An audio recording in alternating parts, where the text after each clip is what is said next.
A pleasant good evening to you all. I'm Shane Harris, coming to you live from inside a top secret soundstage somewhere on the East Coast.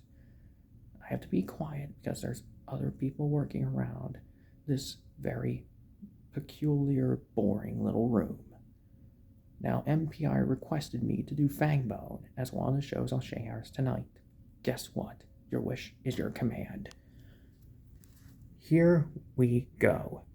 2013 Wild Brain Canadian Fangbone.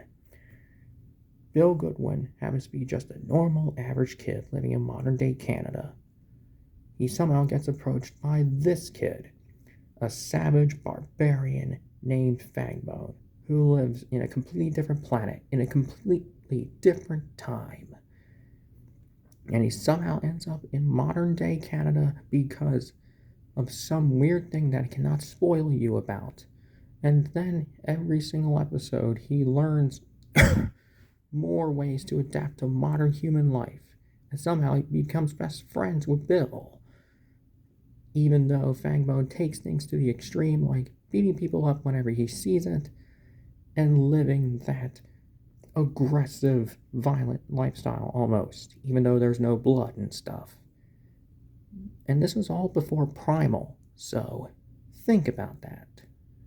This is easily one of the best cartoon bromances of all time, according to some people, and you'll find a lot of art on DeviantArt for it. At the same exact time, this show did run in the US, but it was in multiple different places, though I believe Disney XD and Netflix had the series for a little bit back in 2013-14, and promotion-wise, it didn't do well. Viewership ratings weren't that impressive, but luckily in Canada, when it aired on Family Channel, which is a more Disney-oriented service, the series did phenomenal on there. The animation's done digitally, and it's kind of unique in how it's presented. Some of the characters almost had a pencil-drawn feel, especially Fangbone, because the amount of details he has on himself, but it's all done digitally, surprisingly. So it looks like a Flash cartoon, though it's not, but it is done digitally, and I think it's Flash. So, yeah. For this show, the series is best known not only for its bromance between Bill and Fangbone, but it has a decent cast. Denise Oliver and Kathy Lasky from Wayside, aka Mauricia and Mrs. Jules, they both reunite as side characters. But for the main 2-star role here, Colin Doyle happens to be Bill. He actually sounds like him if you watch the behind-the-scenes stuff for Fangbone, which I will link in the description box.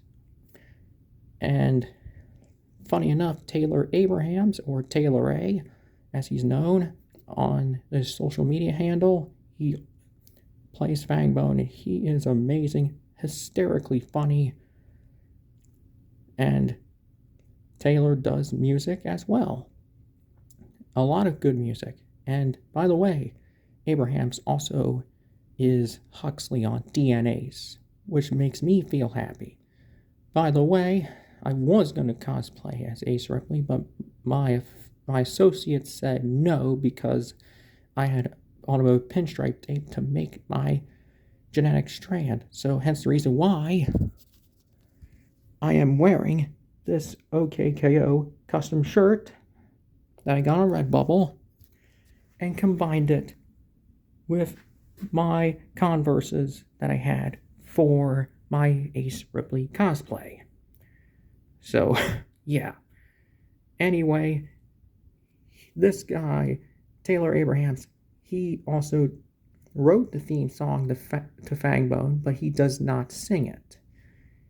Though he does perform it on a ukulele, or the ukulele as he calls it in his Fangbone tone, I'll link that in the description below as well.